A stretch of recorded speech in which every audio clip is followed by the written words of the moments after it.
আজকে বহুল প্রচারিত ইলেকট্রনিক মিডিয়া এনটিভি পরিবারের পক্ষ থেকে এনটিভি পরিবারের যিনি চেয়ারম্যান মোসাদ্দেক আলী ফালু সাহেবের পক্ষ থেকে আজকে সিরাজগঞ্জ জেলার প্রতিনিধি এনটিভির এবং প্রেস ক্লাবের সাধারণ সম্পাদক আপনাদের অত্র এলাকার কৃতি সন্তান শরীফুল ইসলাম ইন্নার মাধ্যমে আজকের এই কম্বল বিতরণ শীতার্ত মানুষের মাঝে অনুষ্ঠানে সভাপতিত্ব করছেন অত্র এলাকার কৃতি সন্তান 2 নং ওয়ার্ড বিএনপির সংগ্রামী সভাপতি। আমাদের মাঝে উপস্থিত রয়েছেন অত্র এলাকার মুরব্বিয়ানগণ, জেলা বিএনপির সংগ্রামী ছাত্র বিষয়ক সম্পাদক খোরশেদ আলম মিন্টু, শরীফুল ইসলাম ইন্নার মাতা,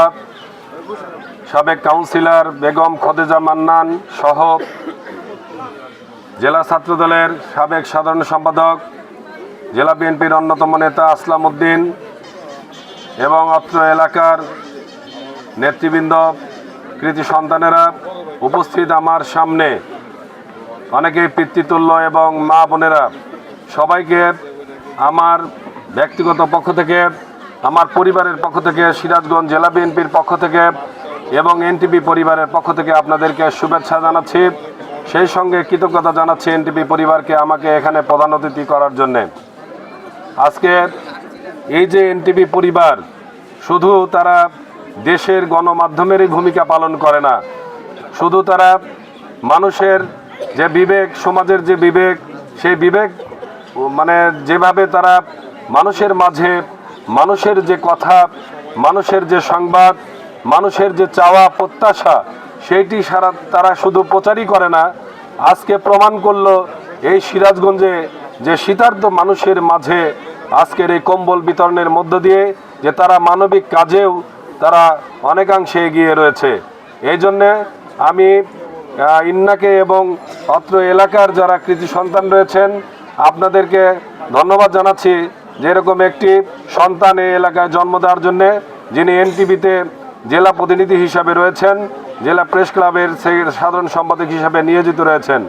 আজকে আমি তাই মা বোনদের উদ্দেশ্যে বলতে চাই যে আপনারা দোয়া করবেন, এনটিভি পরিবারকে দোয়া করবেন, সিরাজগঞ্জ জেলা বিএনপির যারা আমরা আছি আমাদের জন্যে, আমাদের পরিবার পরিজনদের জন্যে, এই এলাকার যারা কৃতি সন্তান তাদের জন্যে, যাতে করে প্রতি বছর এমনিভাবেই শীতার্ত মা বোনদের পাশে যেন, গরিব অসহায় দুস্থ মানুষের পাশে যেন দাঁড়াতে পারে, সেই দোয়া আপনারা করবেন। আর আমরা যারা রাজনীতি করি, আজকে রাজনীতির অংশই হলো মানবিক সেবা, মানবিক এবং সামাজিক কাজে আমরা প্রতি বছরের ন্যায় এইভাবে শুধু এনটিভি পরিবারের পক্ষ থেকে নেয়, আমরা আমাদের ব্যক্তিগত পক্ষ থেকে, আমাদের সংগঠনগুলির পক্ষ থেকে, সামাজিক ব্যানারের পক্ষ থেকে সিরাজগঞ্জে প্রত্যেকটা জেলায় যেন আপনাদের পাশে শীতার্ত অসহায় মানুষের পাশে শীতবস্ত্র বিতরণ করতে পারে এবং বন্যার সময় যাতে আপনাদের পাশে আপনাদের যে চাওয়া সেটি যেন পূরণ করতে পারে এবং প্রত্যেকটা সময় ক্রান্তি লগ্নে আপনাদের পাশে যেন দাঁড়াতে পারে। আরেকটি কথা, সেটি হলো যে আমাদের বাংলাদেশের যিনি অভিভাবক, গণতন্ত্রের নেত্রী দেশমাতা বেগম খালেদা জিয়া আজকে অসুস্থ, তিনি জীবন মৃত্যুর সন্ধিক্ষণে। আজকে যিনি আমাদের গণজাগরণের নেত্রী, প্রত্যেকটা গণতান্ত্রিক আন্দোলনে গণজাগরণ ঘটিয়েছেন সেই দেশনেত্রী বেগম খালেদা জিয়া, যিনি আপসহীন নেত্রী নামে পরিচিত, সেই নেত্রীর আজকে জীবন মৃত্যুর সন্ধিক্ষণে। আপনারা সকলেই তার জন্য দোয়া করবেন, তিনি যেন সুস্থ হয়ে আমাদের মাঝে এসে এই জাতির নেতৃত্ব দিতে পারেন, সেই দোয়া আপনাদের কাছে চেয়ে সকলকে ধন্যবাদ জানিয়ে আমার বক্তব্য শেষ করছি। আসসালামু আলাইকুম ওয়া রাহমাতুল্লাহ।